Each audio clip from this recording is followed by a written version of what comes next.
Chapitre 16. L'homme, être de transition. Sri Aurobindo vécut dans une grande misère ses premières années à Pondichéry. Il était loin de ceux qui auraient pu l'aider, suspect, son courrier censuré, ses moindres gestes surveillés par des agents britanniques qui essayaient d'obtenir son extradition par toutes sortes de manœuvres, y compris de faire cacher chez lui des documents compromettants, puis de le dénoncer à la police française. Pondichéry était alors un comptoir français. On tenta même de le kidnapper. Sri Aurobindo n'eut la paix que du jour où le commissaire de police français vint perquisitionner et découvrit dans ses tiroirs des textes d'Homère. Après avoir demandé si c'était vraiment du grec, il fut rempli d'admiration pour ce gentleman yogi qui lisait des livres savants et parlait français. Et il se retira. Désormais, l'exilé put recevoir qui il voulait et circuler à sa guise. Quelques compagnons d'armes l'avaient suivi, attendant l'heure où leur chef reprendrait la lutte politique. Mais comme la voix ne donnait pas d'ordre, il ne bougeait pas. Au reste, Sri Aurobindo voyait que la machine était en route maintenant.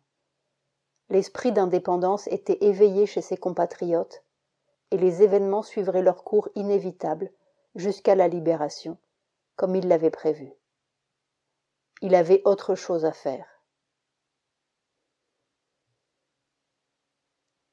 Les œuvres. Une découverte marque les premières années d'exil. La lecture des Védas dans l'original.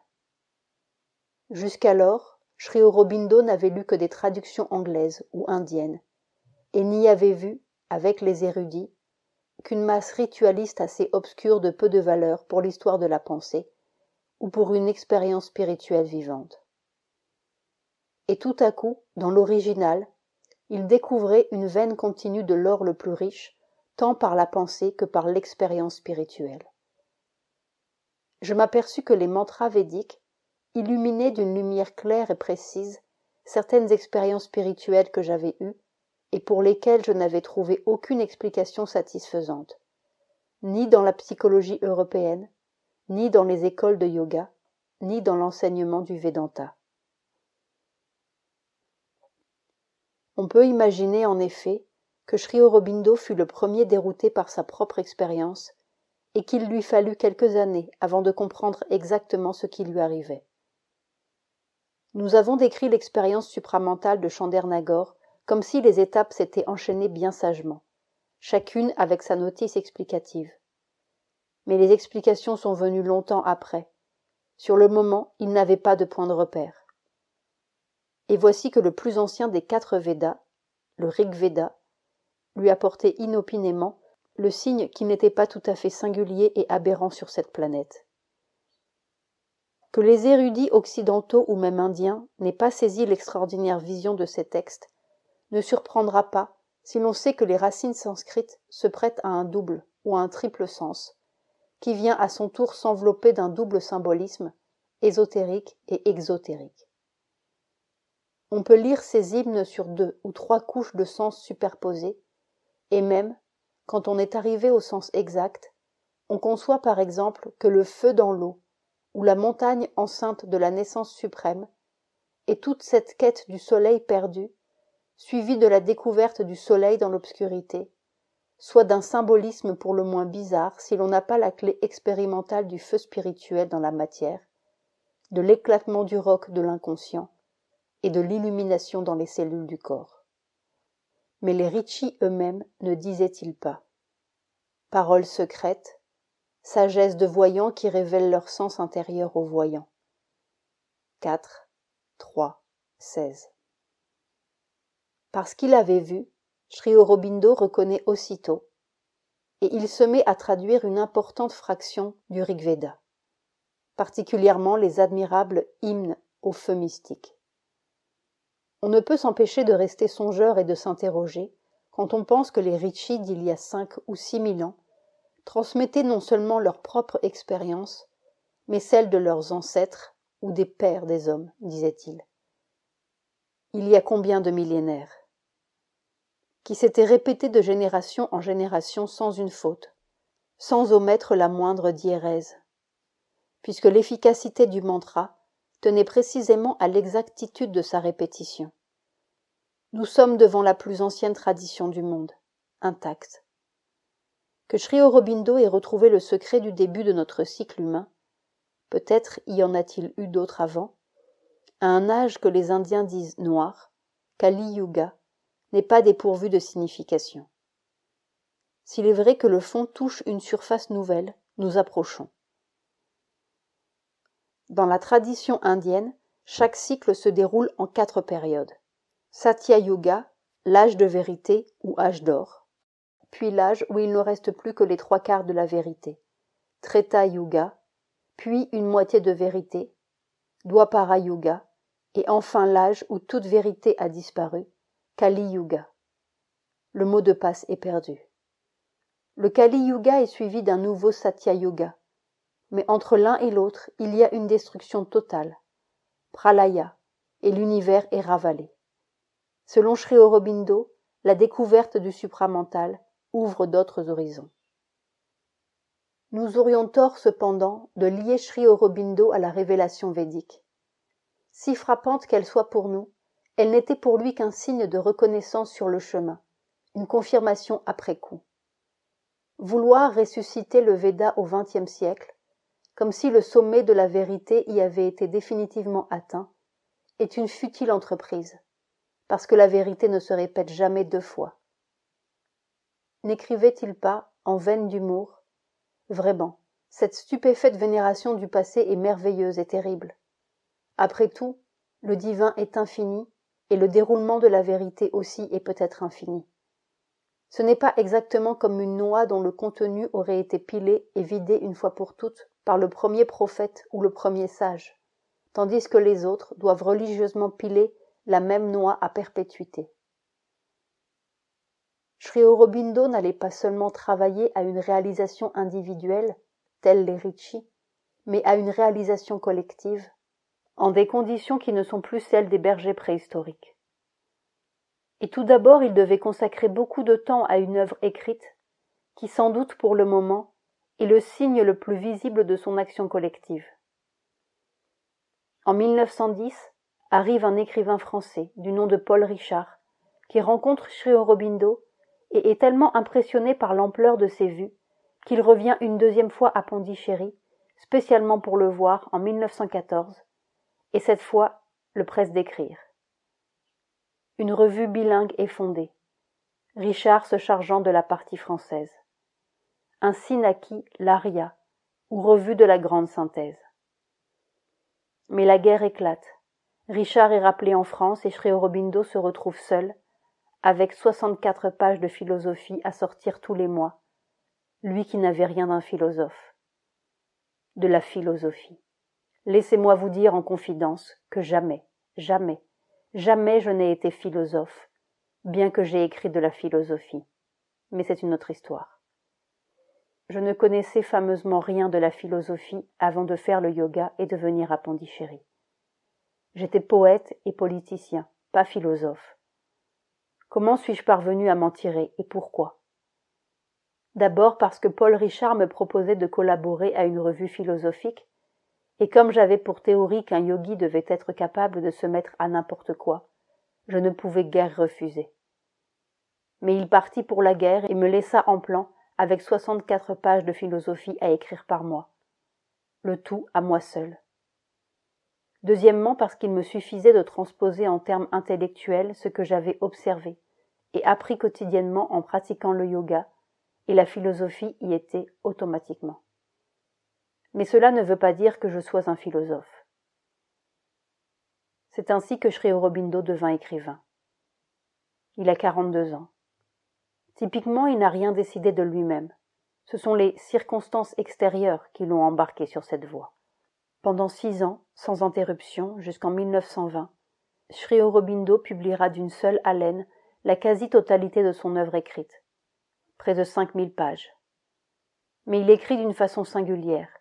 Ce n'est pas un livre après l'autre, mais 4 et même 6 livres en même temps qu'il écrit, sur les sujets les plus divers, comme la vie divine, son œuvre philosophique fondamentale, et sa vision spirituelle de l'évolution, la synthèse des yogas, où il décrit les étapes et les expériences du yoga intégral en faisant le tour de toutes les disciplines yogiques, passées ou présentes, les essais sur la Jita et sa philosophie de l'action, le secret du Veda avec une étude sur les origines du langage, l'idéal de l'unité humaine, le cycle humain qui envisage l'évolution sous son aspect sociologique et psychologique et les possibilités futures des sociétés humaines. Il avait trouvé le signe unique qui déchiffre tous les signes. Jour après jour, paisiblement, Sri Aurobindo remplit ses pages. Tout autre eût été exténué, mais il ne pensait pas à ce qu'il écrivait. « Je n'ai pas fait d'effort pour écrire, explique-t-il à un disciple. J'ai laissé le pouvoir supérieur travailler, et quand il ne travaillait pas, je ne m'efforçais pas du tout. Autrefois, dans les vieux jours de l'intellect, j'essayais bien parfois de forcer les choses, mais pas depuis que j'ai commencé à faire de la poésie et de la prose par le yoga.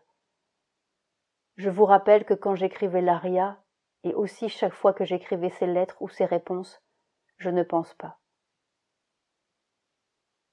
C'est dans le silence mental que j'écris, et ce que j'écris me vient d'en haut, tout formé. Bien souvent, ses disciples, écrivains ou poètes, lui ont demandé des explications sur le processus yogique de création. Et il ne s'est pas fait faute de leur expliquer abondamment la méthode, considérant que les activités créatrices sont un puissant moyen de faire reculer la ligne supraconsciente et de précipiter en bas, dans la matière, les possibilités lumineuses du futur. Quelques-unes de ces lettres sont fort instructives. C'est un grand soulagement pour le cerveau, écrit-il à l'un d'eux, quand la pensée a lieu en dehors du corps et au-dessus de la tête, ou à d'autres niveaux dans l'espace, mais toujours en dehors du corps. Du moins, c'est le cas pour moi. Dès que cela m'est arrivé, j'ai éprouvé un immense soulagement. Il y a bien eu des tensions physiques depuis, mais jamais la moindre fatigue cérébrale. Soulignons que penser en dehors du corps n'est pas du tout un phénomène supramental, mais une expérience très simple qui peut se produire dès le début du silence mental. Le vrai processus, selon Sri Aurobindo, est d'arriver à ne pas faire d'efforts, s'effacer aussi complètement que possible et laisser passer le courant.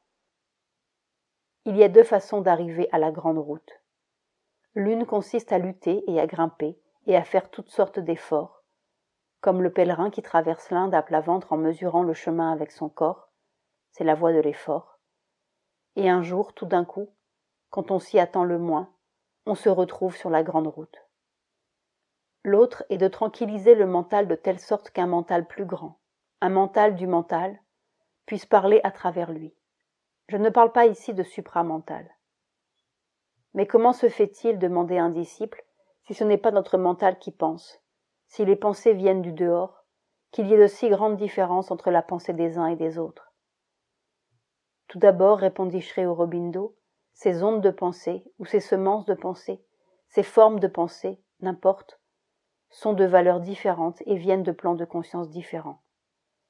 Et la même substance de pensée peut se revêtir de vibrations plus ou moins hautes ou basses, suivant le plan de conscience à travers lequel les pensées passent pour entrer en nous. Mental pensant, mental vital, mental physique, mental subconscient, ou suivant le pouvoir de conscience qui les attrape et les pousse dans tel ou tel individu. En outre, il existe une substance mentale propre à chaque homme, et la pensée qui arrive se sert de cette substance pour se façonner ou se traduire, se transcrire. Mais cette substance peut être fine ou grossière, puissante ou faible, etc., suivant le mental des individus. Il y a aussi en chacun une énergie mentale, active ou potentielle, qui varie de l'un à l'autre, et cette énergie peut recevoir la pensée d'une façon lumineuse ou obscure, sereine ou passionnée, ou inerte, et les conséquences varieront en chaque cas. Et Sri Aurobindo ajoutait: l'intellect est une partie de la nature absurdement suractive.